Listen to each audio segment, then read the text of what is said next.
रात के लगभग 12 बज रहे थे। एक महिला जिसकी नजर लगातार दरवाजे पे लगी हुई थी, उसकी आंखें टकटकी लगा के उसी दरवाजे की तरफ देख रही होती। जैसे ही दरवाजे पे आहट होती है, वो महिला उठ के दरवाजा खोलती है और दरवाजे के भीतर एक लंबा चौड़ा व्यक्ति आता है। और जैसे ही वो आदमी घर के भीतर आता है, वो महिला निर्वस्त्र होती है और उसके साथ शारीरिक संबंध बनाने लगती है। बाकी उसे ये खबर नहीं रहती कि उसको कोई देख भी रहा है। कुछ ही समय के बाद एक ऐसा खौफनाक खेल होता है, एक ऐसी कत्ल की कहानी लिखी जाती है जिसकी कभी किसी ने कल्पना तक नहीं की थी। आखिर ऐसा क्या होता है, किसका कत्ल होता है, तो इसको जानने के लिए, इसको समझने के लिए हमारे साथ वीडियो में अंत तक बने रहिएगा।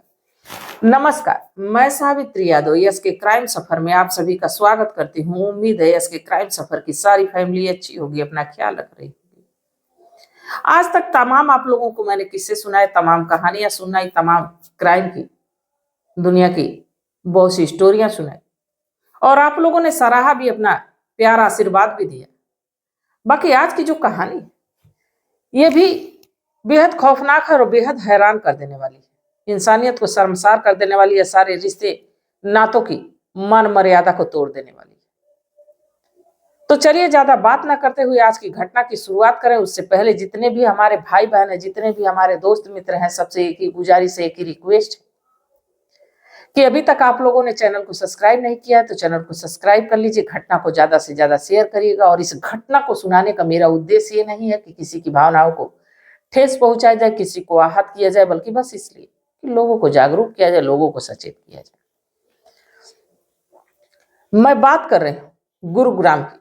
इसी गुरुग्राम इलाके में रहने वाली कुसुम, जो पेशे से शिक्षिका होती है, प्राइमरी स्कूल की टीचर होती है। और इस कुसुम के अलावा कुसुम के परिवार में कुसुम की बेटी, जिसकी उम्र 20 साल, जिसका नाम रिंकू होता है। और इस कुसुम का एक बेटा भी होता है जिसका नाम सचिन होता है। सचिन की उम्र लगभग 17 साल। और सचिन जो है कि इस कुसुम के पति के साथ, यानी अपने पिता के साथ, पिता का नाम भीरगु, सचिन अपने पिता के साथ रहता है। कुसुम और भीरगु में बहुत दिनों से विवाद चल रहा था, इसलिए दोनों ने अलग होने का फैसला कर लिया और दोनों तलाक लेके अलग हो जाते हैं।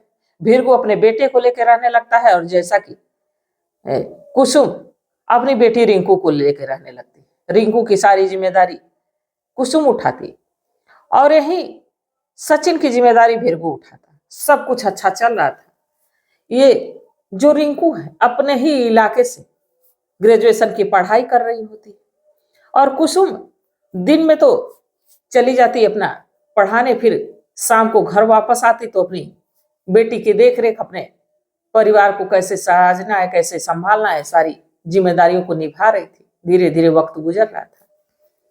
बाकी इसी बीच इस रिंकू को कुछ पैसे की आवश्यकता होती है और पैसे कुछ ज्यादा इसको चाहिए होते हैं। अपने माँ से कहती है कि ऐसा है कि मैं कुछ अलग से तैयारी करना चाहती हूँ, जिसके लिए मुझे कुछ पैसों की आवश्यकता है।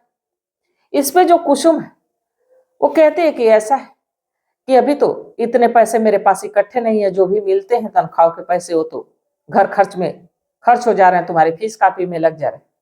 अच्छा चलो मैं कहीं से इंतजाम करती हूँ।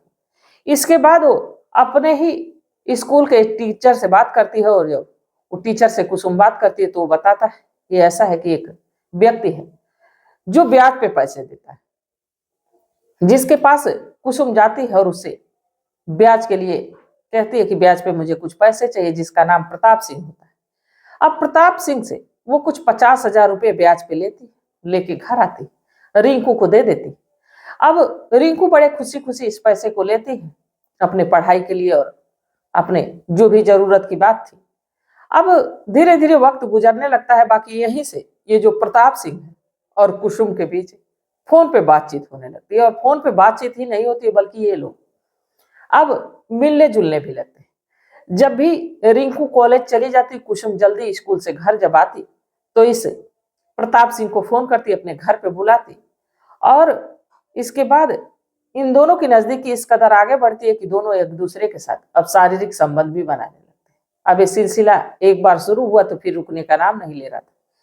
चाहे रिंकू कॉलेज चली जाती तो ये जो है कि कुसुम शिक्षिका जो रहती है इस प्रताप सिंह को बुलाती, या तो कभी कभी ये अपने स्कूल से छुट्टी भी लेके और इस प्रताप सिंह को घर पे बुलाती और इसके साथ शारीरिक संबंध बनाती। अब कहीं ना कहीं ये सिलसिला चल रहा था। बाकी इधर जो कुसुम थी इस प्रताप सिंह को चाहने लगती है, इसको प्यार करने लगती है। बाकी प्रताप सिंह जो था वो ऐसा कुछ उसके तरफ से नहीं था, वो भी शादीशुदा था, 2 बच्चों का बाप था, जिसकी उम्र लगभग 50 साल के करीब थी। और यही ये जो कुसुम थी इसकी भी उम्र लगभग 45 साल के करीब थी। अब दोनों एक दूसरे के साथ समय तो बिताने लगते हैं। बाकी इसकी खबर ना ही कुसुम के पति को लगती है और ना ही प्रताप सिंह के पत्नी को लगती है।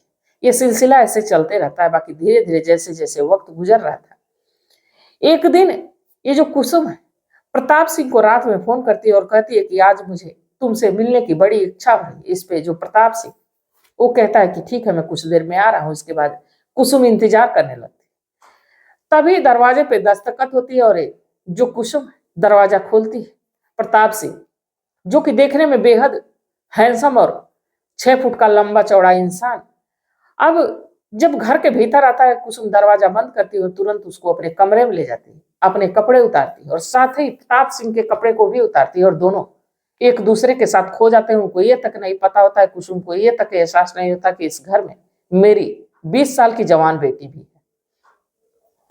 अब दोनों शारीरिक संबंध बना ही रहे होते हैं कि इनकी आवाज इस रिंकू के कान में जाती है। और जब रिंकू के कान में जाती है तो रिंकू ये सोचती है कि घर में तो मेरे और माँ के अलावा कोई और नहीं है, तो तीसरे किसी की आवाज आ रही। वो उठती है अपने बिस्तर से और एक दरवाजे के फांक से झांकती है तो देखती है कि उसकी माँ नग्न अवस्था में, और जो प्रताप सिंह जो अंकल दिन में भी आते हैं वो नग्न अवस्था में माँ के साथ आपत्तिजनक स्थिति में है और दोनों एक दूसरे के साथ पति पत्नी की तरह। अब इस नजारे को रिंकू बखूबी देखती है, बिना किसी शोर के, बिना किसी को कुछ कहे वो देखती रहती है और ये सोचती रहती है कि काश कि मेरे साथ भी कोई ऐसा करता। अब ये मामला यही खत्म हो जाता है। बाकी अब अगले दिन जैसे ही प्रताप सिंह दिन में घर आता है, रिंकू उसके सामने कुछ ऐसे कपड़े पहन के जाती है, कुछ ऐसे लटके झटके दिखाती है जिससे कि इस प्रताप सिंह को भी थोड़ा अजीब लगता है। पर एक जवान लड़की एक 50 साल के आदमी के सामने अगर जो ऐसे करे, अब कहीं ना कहीं प्रताप सिंह को भी अच्छा लग रहा था। प्रताप सिंह को समझने में देर नहीं लगती कि रिंकू उससे चाहती क्या। इसके बाद जैसे ही एक दिन कुसुम अपने जो कि स्कूल चली जाती है पढ़ाने बच्चों को, तभी प्रताप सिंह को ये रिंकू फोन करती है और कहती है कि अंकल जो माँ के साथ करते हो क्या मेरे साथ भी ऐसा करोगे। प्रताप सिंह जब ऐसा सुनता है तो तुरंत इस कुसुम के घर आता है और घर आने के बाद इस रिंकू से वही करता है जो कि कुसुम के साथ करता है। इसके साथ भी शारीरिक संबंध बनाता है और दोनों अब इसमें बड़े ही खुश हैं। कहाँ एक 50 साल का आदमी और कहाँ एक 20 साल की लड़की, ऐसा ऑफर मिला, बेहद खुश रहता है। अब एक बार यह सिलसिला शुरू हुआ तो ये भी चलने लगा। ये प्रताप सिंह जब मौका देखता, रिंकू जब भी बुलाती तो रिंकू के पास आता और यही शिक्षिका कुसुम के पास भी आता। अब माँ और बेटी के साथ दोनों के साथ इस संबंधों में रहा। वक्त गुजर रहा था। एक दिन रिंकू जैसे ही बुलाती है इस प्रताप सिंह को, वैसे ही कुसुम आ जाती है और दोनों को आपत्तिजनक स्थिति में देखती है। और जब ऐसा देखती है तो कुसुम भी हैरान हो जाती है। अपनी बेटी को तो डांट लगाती है, साथ ही इस प्रताप सिंह से कहती है कि तुम पे तो मुझे पूरा भरोसा था, पूरा विश्वास था कि तुम अपने परिवार की तरह मुझे समझते हो, मेरी बेटी को अपनी बेटी समझते हो, पर तुमने तो सारे रिश्तों नातों की मान मर्यादा को ही भंग कर दिया। इस पे प्रताप सिंह इस कुसुम से माफी मांगता है और साथ ही कहता है कि मैं ऐसा कभी नहीं करूंगा। और साथ ही जो रिंकू है वो भी माफी मांगती है। अब ये मामला यहीं पे आई गई हो जाती है और जो है कि ये प्रताप सिंह चला जाता है।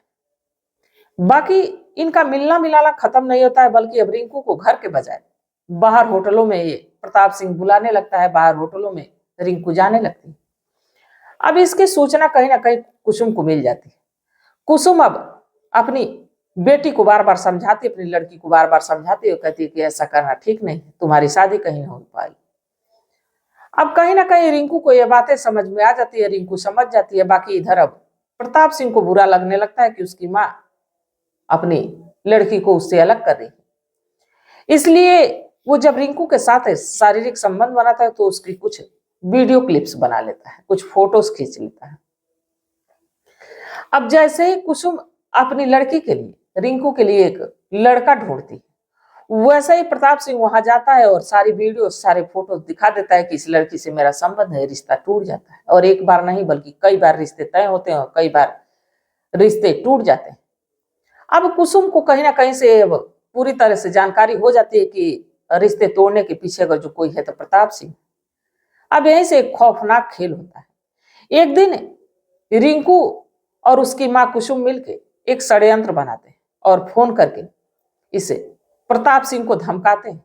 बाकी प्रताप सिंह इस पे कुछ समझता नहीं। वो कहता है कि मैं कहीं शादी होने नहीं दूंगा, मैं जब भी रहूंगा तो रिंकू के साथ रहूंगा। बाकी अगर जो बात की जाए 8 फरवरी को, तो 8 फरवरी का सुबह सुबह का टाइम था और गांव के ही कुछ दूर पे प्रताप का शव मिलता है। पूरे इलाके में हड़कंप मच जाता है कि आखिर इतने दबंग इंसान को, प्रताप सिंह को, किसने मारा और क्यों मारा। तमाम सवाल थे, बाकी इन सवालों के कोई जवाब नहीं थे। पुलिस डेड बॉडी को अपने कब्जे में लेती है, पोस्टमार्टम के लिए भेजती है। उसके सिर पे गंभीर चोट रहती है।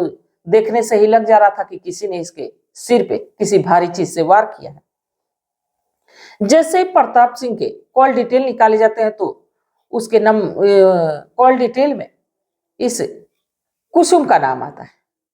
और जब कुसुम का नाम आता है, कुसुम की कॉल हिस्ट्री जब निकलती है, तो लगातार इस प्रताप से बात करते हुए, यानी लगातार दोनों में बातचीत होती थी और साथ ही रिंकू से भी बातचीत होती थी। अब दोनों माँ बेटी को पुलिस उठाती है और जब पुलिस उठाती है, जब सख्ती से पेश आती है, तो कुसुम तो नहीं टूटती है पर रिंकू टूट जाती है। और टूटने के बाद एक ऐसी कहानी बयां करती है जिससे कि हर कोई हैरान रह जाता है। दरअसल जब प्रताप सिंह इसे रिंकू की शादी कहीं होने नहीं दे रहा था, तो दोनों माँ बेटी मिलकर षड्यंत्र बनाती है। उस षड्यंत्र के तहत इस जो 7 फरवरी को प्रताप सिंह को अपने घर बुलाती है। रिंकू कहती है कि आज माँ घर पे नहीं है, आज अगर जो आप आ जाओ तो हम लोग समय जो है कि साथ में बिताएंगे।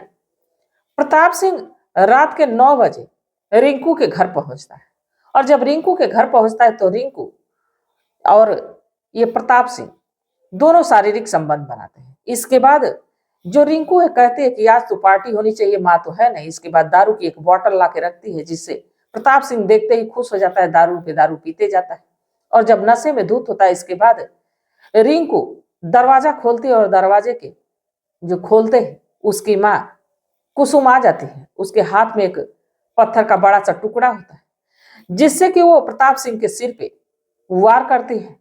प्रताप सिंह की घटना स्थल पे ही मौत हो जाती है। दोनों माँ बेटी मिलकर मारती है। इसके बाद अब उनके ये समझ में नहीं आ रहा था कि इसकी डेड बॉडी को आखिर हम लोग फेंकेंगे कैसे। इसके बाद एक बड़ा सा बोरा लाती है, उसी में उसको डालते हैं, चादर में लपेटते हैं। किसी तरह दोनों घसीट के दरवाजे के बाहर लाती है। एक साइकिल रहती है जिसमें कि उस बोरे को किसी तरह लादती। इसके बाद गांव के ही इलाके में कुछ दूर पे ले जाके उसके शव को फेंकते और फेंक के घर चले आते हैं, जिससे कि उनको अब ये लग रहा था कि अब हम कभी पकड़े नहीं जाएंगे। पर कहते हैं कि गुनहगार लाख जो कि गुनाह बच बचा करे, एक ना एक दिन उसके कर्म उसके सामने आ ही जाते हैं। तो फिलहाल में तो इस रिंकू और कुसुम को जेल के सलाखों के पीछे डाल दिया गया। अब कानून तय करेगा कि इनको कौन सी सजा मिलेगी। पर अगर जो इसमें किसी की गलती है तो वो तो कुसुम की है। देखने से, समझने से ही यही लग जा रहा है, अगर जो पति से तलाक हो गया तो कहीं और शादी कर लेती, बाकी ऐसा नहीं की। और एक नाजायज संबंधों के चलते बेटी भी गलत राह पे चली गई और मामला यहां तक पहुंच गया। पूरे परिवार में कोहराम सा मच जाता है। सभी लोग ये कहने पे मजबूर हो जाते हैं कि इज्जत की तो धज्जी उड़ गई। तो इस घटनाक्रम को सुनाने का मेरा उद्देश्य ये नहीं था कि किसी की भावनाओं को ठेस पहुंचाया जाए, किसी को आहत किया जाए, बल्कि बस इसलिए कि लोगों को जागरूक किया जाए, लोगों को सचेत किया जाए। तो इस घटनाक्रम पे आप लोग क्या सोचते हैं, आप लोगों की क्या सलाह, आप लोगों की क्या राय है, कमेंट सेक्शन में जरूर बताइएगा। तो तब तक आप लोग अपना ख्याल रखिए, अपने परिवार का ख्याल रखिए, बाल बच्चों का ख्याल रखिए। मिलते हैं कल एक नई वीडियो के साथ। तब तक जय हिंद, जय भारत।